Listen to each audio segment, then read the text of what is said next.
And ಎಲ್ಲರಿಗೂ ನಮಸ್ಕಾರ. ನಾನು ನಿಮ್ಮ ಹುಬ್ಬಳ್ಳಿ ಬೆಂಕಿ Ankita and this is universal digital news. 14th of June ಅನ್ನ ಸೆಲೆಬ್ರೇಟ್ ಮಾಡ್ತಾರೆ as blood donors day. And ಇವತ್ತಿನ ದಿನ ನಮ್ ಜೊತೆ ಮಾತಾಡ್ಲಿಕ್ಕೆ ನಮ್ ಜೊತೆ ಇದ್ದಾರೆ ರಾಷ್ಟ್ರೋತ್ಥಾನ ಬ್ಲಡ್ ಬ್ಯಾಂಕಿನ ಟ್ರಸ್ಟಿ ಆಗಿರುವಂತಹ ದತ್ತಮೂರ್ತಿ ಕುಲಕರ್ಣಿ ಸರ್ ಅವರು. ಸರ್ ನಮಸ್ಕಾರ. ನಮಸ್ಕಾರ ಮೇಡಮ್. ನಮ್ಮ ಯೂನಿವರ್ಸಲ್ ಡಿಜಿಟಲ್ ನ್ಯೂಸ್ಗೆ ಸ್ವಾಗತ. ನಮಸ್ಕಾರ. ನಮಸ್ಕಾರ ಮೇಡಮ್. ಸೊ ಮೊಟ್ಟ ಮೊದಲಾಗಿ ಈ ಒಂದು ರಾಷ್ಟ್ರೋತ್ಥಾನ ಬ್ಲಡ್ ಬ್ಯಾಂಕಿನ ಜರ್ನಿ ಬಗ್ಗೆ ನಮಗೆ ಹೇಳ್ಬೇಕು. ಹೆಂಗ್ ಶುರು ಆತು, ಏನು ಇದರ ಒಂದು. ಬೆಂಗಳೂರಿನಲ್ಲಿ ರಾಷ್ಟ್ರೋತ್ಥಾನ ಪರಿಷತ್ ಅಂತ ಹೇಳಿ ಸುಮಾರು 25 ವರ್ಷ ಆಯ್ತು.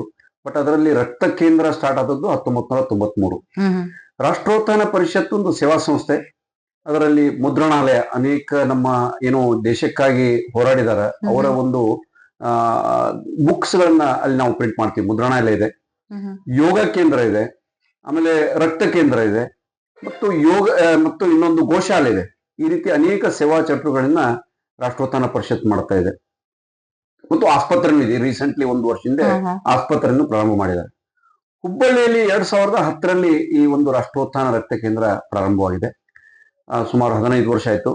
ಅನೇಕ ಒಂದು ಗಣ್ಯದಾನಿಗಳ ಒಂದು ವೀರೇಂದ್ರ ಶೆಡ್ಡ ಅಂತ ಹೇಳಿ ಸುಮಾರು 4,500 ಸ್ಕ್ವೇರ್ ಫೂಟ್ ನಮಗೆ ಉಚಿತವಾಗಿ ಕೊಟ್ಟಿದ್ದಾರೆ.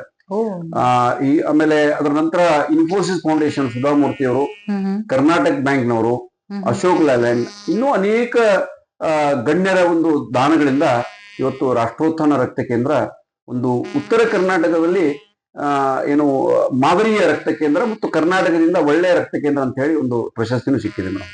ಅಮೇಜಿಂಗ್. ಸೊ ಈಗೊಂದು ಬ್ಲಡ್ ಅನ್ನ ಡೊನೇಟ್ ಮಾಡ್ಬೇಕು ಅಂತಂತಂದ್ರೆ ಏನೆಲ್ಲ ಇರ್ಬೇಕು, ಒಂದು ವ್ಯಕ್ತಿ ಯಾವ ರೀತಿ ಹೆಲ್ದಿ ಆಗಿರ್ಬೇಕು, like what is the criteria blood donate ಮಾಡ್ಬೇಕು ಅಂತಂದ್ರೆ? ಮೇಡಮ್, ಇದು ಅನೇಕ ತಮ್ಗೆ ಗೊತ್ತಿದೆ, ದಾನಗಳಲ್ಲಿ ಅನೇಕ ದಾನಗಳು, ಅನ್ನದಾನ, ವಸ್ತ್ರದಾನ, ಕಿಡ್ನಿ ದಾನ, ದೇಹದಾನ ಅಂತ ಹೇಳಿ. ಅದರಲ್ಲಿ ರಕ್ತದಾನ, ಜೀವದಾನ, ಶ್ರೇಷ್ಠದಾನ. ಅದಕ್ಕೆ ಪರ್ಯಾಯ ಯಾವುದೇ ಇಲ್ಲ. ಇನ್ನೂವರೆಗೆ ಅನೇಕ ಮುಂದುವರೆದ ದೇಶಗಳು ಆರ್ಟಿಫಿಷಿಯಲ್ ಬ್ಲಡ್ ಮ್ಯಾನುಫ್ಯಾಕ್ಚರಿಂಗ್ ಮಾಡ್ಲಿಕ್ಕೆ ಪ್ರಯತ್ನ ಮಾಡಿದ್ದಾರೆ, ಬಟ್ ಸಕ್ಸಸ್ ಆಗಿಲ್ಲ.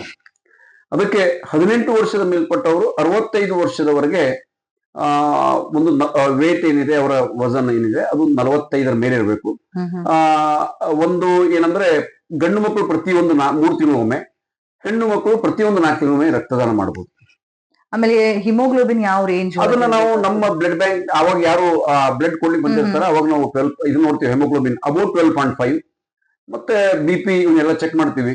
ಸೊ ಅವ್ನು ಚೆಕ್ ಮಾಡಿ ನಾವು ಅವ್ರಿಗೆ ಯಾರು ಎಲಿಜಿಬಲ್ ಇದ್ದಾರೆ ಅವ್ರ ಕಡೆಯಿಂದ ರಕ್ತ ಪಡಿತೀವಿ. ಸೊ ಯಾವ್ಯಾವ ರೋಗಗಳಿದ್ದವರು ಬ್ಲಡ್ ಅನ್ನು ಕೊಡ್ಲಿಕ್ಕೆ ಆಗುದಿಲ್ಲ?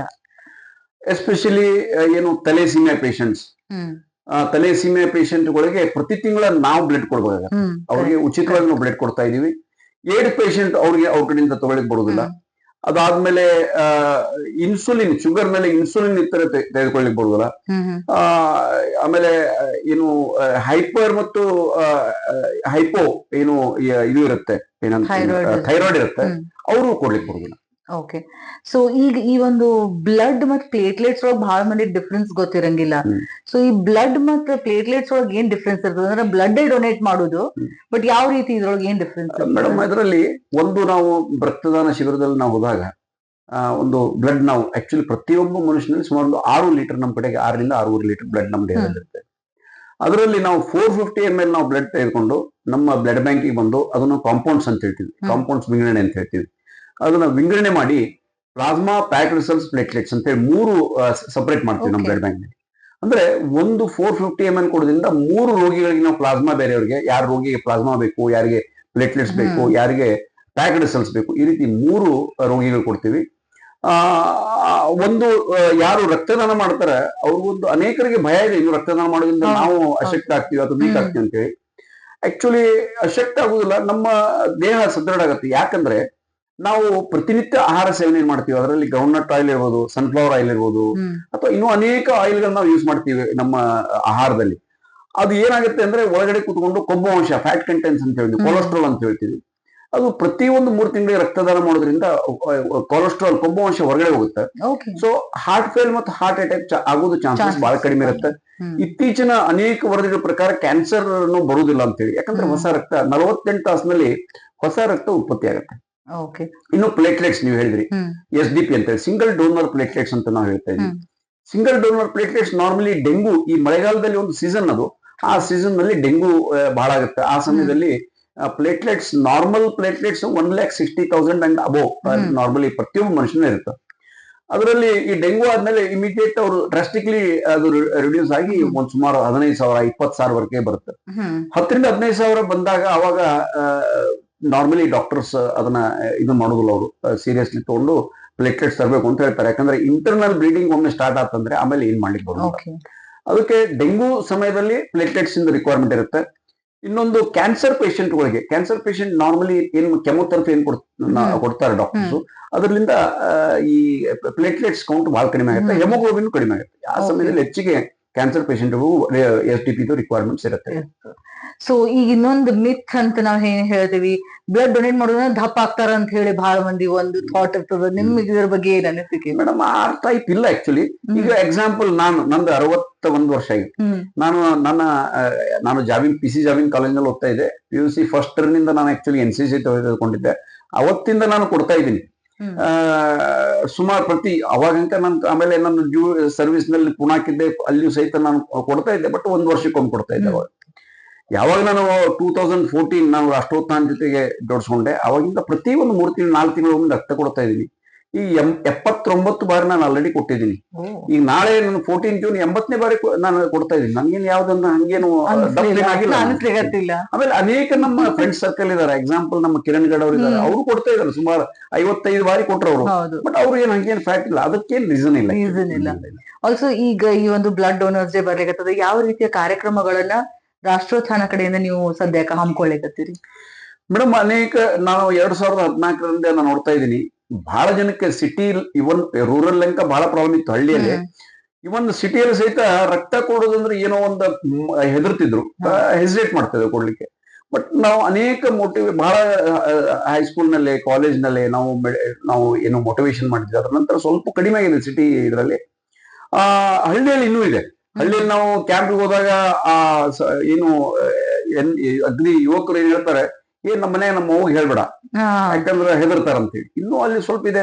ಅದಕ್ಕೆ ಈ ನಾವು ಸುಮಾರು 7 ವರ್ಷದಿಂದ ನಮ್ಮ ರಾಷ್ಟ್ರೋತ್ಥಾನ ರಕ್ತ ಕೇಂದ್ರದ ಒಂದು ಅಲ್ಲಿ ಪ್ರೊಮೈಸಸ್ ನಲ್ಲಿ ಅಲ್ಲಿಂದ ನಾವು ಹೊರಗಡೆಗೆ ನಾವೊಂದು ರಕ್ತದಾನಿಗಳ ಜಾಗೃತಿಗಾಗಿ ನಡೆಗೆ ಕಾರ್ಯಕ್ರಮ ಮಾಡ್ತೀವಿ. ಎಲ್ಲ medical students, college students, high school students, ಈ ರೀತಿ ಅನೇಕ ನರ್ಸಿಂಗ್ ಸೆಂಟರ್ಸ್, ಟೆಕ್ನಿಷಿಯನ್ಸ್, ಈ ರೀತಿ ಅನೇಕರನ್ನು ಸೇರಿಸಿ ಸುಮಾರು 2,000 ಸಂಖ್ಯೆ ಸೇರಿಸಿ ಪ್ರತಿ ವರ್ಷ ನಾವೊಂದು ಸಣ್ಣೊಂದು ಮಕ್ಕಳ ಮುಂದೆ ಒಂದು ಬ್ಲಡ್ ಕೊಡೋ ಸಾಂಕೇತಿಕ ಬ್ಲಡ್ ಡೊನೇಷನ್, ಅದರ ನಂತರ ಸಭಾ ಕಾರ್ಯಕ್ರಮ ಆದ್ಮೇಲೆ ಜಾಗೃತಿಗಾಗಿ ನಡೆಗೆ ಕಾರ್ಯಕ್ರಮ ಮಾಡ್ತೀವಿ. ಇದರಿಂದ ಬಹಳ ಒಳ್ಳೆ ಒಂದು ಇದು ಬಂದಿದೆ, ಏನು ರೆಸ್ಪಾನ್ಸ್ ಬಂದಿದೆ, ಮೋಟಿವೇಶನ್ ಆಗಿದೆ. ಹೈಸ್ಕೂಲ್ ಸ್ಟೂಡೆಂಟ್ಸ್ ಮುಂದೆ ಕೊಡೋದೇನಂದ್ರೆ ನಾವು ನೋಡ್ತಾ ಇದ್ವಿ, ಹೈಸ್ಕೂಲ್ ಸ್ಟೂಡೆಂಟ್ಸ್ ನಲ್ಲಿ ಏನ್ ಮಾಡ್ತಾ ಇದಾರೆ, ಅವ್ರು ಕೊಡ್ಲಿಕ್ಕೆ ಬರೋದಿಲ್ಲ, ಯಾಕಂದ್ರೆ 18 ಕಂಪ್ಲೀಟ್ ಆಗ್ಬೇಕು. ಹೀಗಾಗಿ ಅವರು ತಮ್ಮ ಪೇರೆಂಟ್ಸ್, ಆಮೇಲೆ ಅವರ ಏನು ಟೀಚರ್ಸ್ ಇರ್ತಾರೆ, ಅವ್ರ ಮುಂದೆ ಅವ್ರ ಏನ್ ಟೀಚರ್ಸ್ ಮುಂದೆ ಅವ್ರು ನೋಡ್ತಾರೆ, 18 ಆದ ತಕ್ಷಣ ಇಮಿಡಿಯೇಟ್ ನಂದು 18 ಕಂಪ್ಲೀಟ್ ಆಗಿದೆ, ನಂದು ತಗೊಳ್ರಿ ಅಂತ ಹೇಳಿ ಈ ರೀತಿ ಒಳ್ಳೆ ರೆಸ್ಪಾನ್ಸ್ ಬರ್ತಾ ಇದೆ. ಮತ್ತು ಎಷ್ಟೋ ಜನ ತಮ್ಮ ಬರ್ತ್ಡೇನ, ಈಗ ಮೊದಲು ಏನ್ ಮಾಡ್ತಾರೆ, ಕೇಕ್ ಕಟ್ ಮಾಡ್ತಾ ಇದ್ರು, ಸೆಲೆಬ್ರೇಷನ್ ಮಾಡ್ತಾರೆ. ಬಟ್ ಇತ್ತೀಚಿನ ನಾವು ಬಹಳ ಜನ ಇದು ಮಾಡಿದೀವಿ. ಮಾಡ್ರಿ, ಅದೇನ್ ತಪ್ಪಲ್ಲ ಕೇಕ್ ಕಟ್ ಮಾಡೋದು ಅಥವಾ ಎಂಜಾಯ್ ಮಾಡೋದು ನಮ್ಲ. ಆದ್ರೆ ನೀವು ಅರ್ಥಪೂರ್ಣವಾಗಿ ಆಚರಿಸ್ಬೇಕಂದ್ರೆ ಬರ್ತ್ಡೇ ದಿವಸ ನಾವು ಬ್ಲಡ್ ಕೊಡೋಣ, ಒಂದು 3 ಜೀವ ಉಳಿಸೋಣ, ಅದಾದ್ಮೇಲೆ ನಮ್ ಬರ್ತ್ಡೇ ಸೆಲೆಬ್ರೇಷನ್ ಮಾಡೋಣ. ಇದೇ ರೀತಿ ಮ್ಯಾರೇಜ್ ಆನಿವರ್ಸರಿ ಸುಮಾರು 125 ಈಗ ಏನು ಕಪಲ್ಸ್ ಇದಾರೆ, ಅಂದ್ರೆ ಗಂಡ ಹೆಂಡತಿ, ಅವ್ರ ಮ್ಯಾರೇಜ್ ಆನಿವರ್ಸರಿ ದಿವಸ ಬ್ಲಡ್ ಬ್ಯಾಂಕ್ ಬಂದು ಬ್ಲಡ್ ಕೊಡ್ತಾ ಇದ್ದಾರೆ. ಇದೇ ರೀತಿ ಸಂಘ ಸಂಸ್ಥೆಗಳು, ಅನೇಕ ಸಂಘ ಸಂಸ್ಥೆಗಳ ವಾರ್ಷಿಕೋತ್ಸವವನ್ನ ನಾವು ಈ ಅರ್ಥಪೂರ್ಣವಾಗಿ ಆಚರಿಸ್ಬೇಕಂತ ಇದು ಬ್ಲಡ್ ಡೊನೇಷನ್ ಕ್ಯಾಂಪ್ ಇಂದ ಮಾಡಬೇಕು ಅಂತ ಹೇಳಿ ನಾವು ಕೇಳಿದೀವಿ. ಬಹಳ ಒಳ್ಳೆ ರೆಸ್ಪಾನ್ಸ್ ಇದೆ. Very nice. ಸೊ ಈಗ ನಮ್ಮ ವೀಕ್ಷಕರಿಗೆ ಏನ್ ಹೇಳಲಿಕ್ಕೆ ಇಷ್ಟಪಡ್ತೀರಿ ಈ ಬ್ಲಡ್ ಡೋನರ್ಸ್ ಡೇ? ಯಾವ ಒಂದು ಮೆಸೇಜ್ ಅನ್ನ ಅವ್ರಿಗೆ ಕೊಡ್ಲಿಕ್ಕೆ ಇಷ್ಟಪಡ್ತೀರಿ? ಬ್ಲಡ್ ನಾವು ರಕ್ತದಾನ ಮಾಡೋಣ. ಎಸ್ಪೆಷಲಿ ತಾಯಂದ್ರಿಗೆ ನಾನು ಹೇಳ್ತೀನಿ, ಮಕ್ಕಳಿಗೆ ನೀವು ಪ್ರೇರಣೆ ಕೊಡ್ರಿ, ನೀವು ಹೆದರ್ಬೇಡ್ರಿ. ಮಕ್ಕಳು ಇವತ್ತಿನ ಏನು ರಕ್ತ ಮೊದಲೇ ಬಾರಿ ಸ್ವಲ್ಪ ಭಯ ಇರುತ್ತೆ ರಕ್ತ ಕೊಡುವಾಗ. ಒಮ್ಮೆ ಕೊಟ್ರೆ ನಾನು 3 ತಿಂಗಳಾದ್ಮೇಲೆ ನಾವು ಹಗಲೆಲ್ಲ ಕೊಡ್ಬೇಕು ಎಂಬ ಒಂದು ಇಚ್ಛೆ ಇರುತ್ತೆ. ಇದರಲ್ಲಿ ಯಾಕೆ ಒಂದು ಖುಷಿ ಇರುತ್ತೆ, ನಾವು ಅನೇಕ ಕಾರ್ಯಕ್ರಮ ಇದನ್ನ ಕೆಲಸ ಮಾಡ್ತಿರ್ತೀವಿ. ಆದ್ರೆ ಬ್ಲಡ್ ಒಮ್ಮೆ ನಾವು ಕೊಡೋದ್ರಿಂದ 3 ಜೀವೋತ್ಸವ ಪುಣ್ಯ, ಅದರಂತ ಶ್ರೇಷ್ಠ ದಾನ ಯಾವುದೂ ಇಲ್ಲ. ಅದಕ್ಕೆ ಅದೊಂದು ಖುಷಿ ಏನಿದೆ, ನಾನು ಎಲ್ರಿಗೂ ಹೇಳ್ತೀನಿ, ನಾವು ಕೊಡೋಣ, ನಮ್ಮ ಪರಿವಾರವನ್ನು ಕರ್ಕೊಂಡ್ಬರೋಣ, ನಮ್ಮ ಮಿತ್ರರನ್ನು ಕರ್ಕೊಂಡ್ಬರೋಣ, ರಕ್ತದಾನ ಮಾಡೋಣ. ರಕ್ತದಾನ ಜೀವದಾನ, ಶ್ರೇಷ್ಠ ದಾನ. ಇನ್ನೊಂದು ಹೇಳೋದು ಮಾಡ್ತೇನೆ ನಾನು, ನಮ್ಮ ರಾಷ್ಟ್ರೋತ್ಥಾನ ರಕ್ತ ಕೇಂದ್ರ ಇದೊಂದು ಸೇವಾ ಸಂಸ್ಥೆ. ಇದರಲ್ಲಿ ನಾವು ಅಂದ್ರೆ ನಾನು ಏನ್ ಹೇಳ್ತಾ ಇರೋದಂದ್ರೆ ಅನೇಕ ಬ್ಲಡ್ ಬ್ಯಾಂಕ್ಗಳಿವೆ, ಹುಬ್ಬಳ್ಳಿಯಲ್ಲಿದೆ, ಬೇರೆ ಬೇರೆ ಕಡೆ. ಅಲ್ಲಿ ರಿಪ್ಲೇಸ್ಮೆಂಟ್ ಅಂದ್ರೆ ಅದು ತಪ್ಪಲ್ಲ ಆಕ್ಚುಲಿ, ಯಾಕಂದ್ರೆ ಬ್ಲಡ್ ಬಹಳ ಶಾರ್ಟೇಜ್ ಇದೆ. ರಕ್ತದ ಪ್ರತಿಯೊಂದು ಮಿನಿಟಿಗೆ ಒಂದು ರಕ್ತದ ಎಲ್ಲರ ಅವಶ್ಯಕತೆ ಇರ್ತದೆ. ಆದ್ರೆ ಬ್ಲಡ್ ಏನಿದೆ, ನಮ್ಮ ಬ್ಲಡ್ ಬ್ಯಾಂಕ್ ನಲ್ಲಿ ಸೇವಾ ಸಂಸ್ಥೆ ಇರೋದ್ರಿಂದ ನಾವು ವಿದೌಟ್ ರಿಪ್ಲೇಸ್ಮೆಂಟ್ ಕೊಡ್ತಾ ಇರೋದು. ಓನ್ಲಿ ಟೆಸ್ಟಿಂಗ್ ಚಾರ್ಜ್ ಅಷ್ಟೇ ನಾವು ತಗೊಳ್ತಾ ಇದೀವಿ. ಸೊ 24x365 ಡೇಸ್ ನಾವು ಕೆಲಸ ಮಾಡ್ತಾ ಇದೀವಿ. ಒಮ್ಮೆ ಬನ್ರಿ, ರಕ್ತದಾನ ಮಾಡ್ರಿ ಅಂತ ಹೇಳಿ ಎಲ್ರಿಗೂ ನಾವು ವಿನಂತಿ ಮಾಡ್ಕೊತೀವಿ. ಎಲ್ಲಿಗೆ ಬರ್ಬೇಕು, ಯಾವ ರೀತಿ? ರಾಷ್ಟ್ರೋತ್ಥಾನ ರಕ್ತ ಕೇಂದ್ರ ನೀಲಿಜನ್ ರೋಡ್ ನಲ್ಲಿದೆ, ಶಿಂದೆ ಕಾಂಪ್ಲೆಕ್ಸ್ ಪಕ್ಕ ಇದೆ. ಯಾವ ಬೆಳಗ್ಗೆ ಅಂದ್ರೆ ನಾನು ಹೇಳಿದೀನಿ 24x365 ಡೇಸ್, ಯಾವುದು ಒಂದು ದಿವಸ ಬಂದಿರುವುದಿಲ್ಲ ಆಕ್ಚುಲಿ ನಮ್ಮಲ್ಲಿ, ಎವ್ರಿ ಡೇ ಅವೈಲೇಬಲ್ ಇರ್ತದೆ. ಸೊ ಎಲ್ಲಾರು ಬ್ಲಡ್ ಅನ್ನ ಡೊನೇಟ್ ಮಾಡ್ರಿ. ಇದು ಒಂದು ದೊಡ್ಡ ಕೆಲಸ ಆಕ್ಚುಲಿ ಹೇಳ್ಬೇಕಂತಂದ್ರೆ, ಎಲ್ಲಾರ್ಗು ಮಾಡ್ಲಿಕ್ಕೆ ಆಗೋದಿಲ್ಲ. ಕೆಲವೊಬ್ರಿಗೆ ಹೆಲ್ತ್ ಇಶ್ಯೂಸ್ ಇರ್ತಾವ, ಬಟ್ ನಮ್ಮಿಂದ ಇನ್ನೊಬ್ರಿಗೆ ಹೆಲ್ಪ್ ಆಗ್ಲಿಕ್ಕೆ ಆಗ್ತದಪ್ಪ ಅಂತ ಅದ್ರೊಳಗೆ ರೊಕ್ಕನೂ ಖರ್ಚಾಗಂಗಿಲ್ಲ. So just do it. ನಮ್ಮ ಫೆಲೋ ಇಂಡಿಯನ್ ಸಂಬಂಧ, ನಮ್ಮ ಜೊತೆ ಇರೋರ್ ಸಂಬಂಧ ನಾವು ಮಾಡ್ಬೇಕ್ರಿ. Thank you so much, and do not forget to like, share, comment and follow. This is Universal Digital News.